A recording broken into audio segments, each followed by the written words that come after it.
এই মুহূর্তে আমি আছি লালমনিরহাট জেলার হাতীবান্ধা উপজেলার বড়খাতার কেরামতিয়া এই মসজিদে। 1947 সালের আগে ভারত বাংলাদেশ যখন একত্রিত ছিল তখন দুই দেশের মুসল্লিরা এখানে নামাজ পড়তো। দেশ ভাগ হওয়ার পর ঠিক মাঝখান থেকে সীমানা যাওয়ার কারণে এখন ভারত বাংলাদেশের মুসল্লিরা আলাদা আলাদা হয়ে শুধুমাত্র বাংলাদেশের অংশে এই মসজিদটি স্থাপিত হওয়ায় এখন বাংলাদেশের মানুষই নামাজে পড়তে আসতেছে।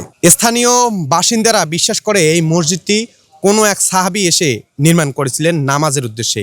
আশেপাশে কোনো নামাজের জায়গা না থাকায় তিনি এই মসজিদটি স্থাপন করে সেখানে মুসল্লিদের নিয়ে নামাজ পড়েছিলেন।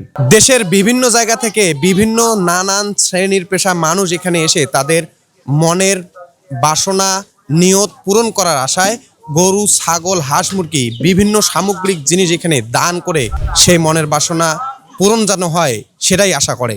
এই মসজিদটি ঠিক কবে নাগাদ নির্মাণ হয় তার সঠিক তথ্য এখন পর্যন্ত পাওয়া যায়নি। তবে আমাদের পাশেই যে কবরটি আছে সেই কবরটি ছিল এই মসজিদের গত ইমামের মৃত্যুর পর তাকে এইখানেই সমাহিত করা হয় এবং জানা গেছে ওনার বাসা ছিল বর্তমান ভারতে। এখানে নামাজ আদায় করলে আপনি অতিরিক্ত যে সওয়াব পাবেন তা কিন্তু না।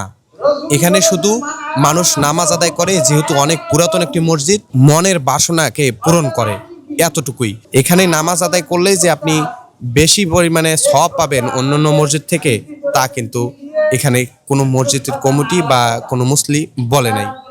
আপনারাও এই মসজিদে আসতে পারেন।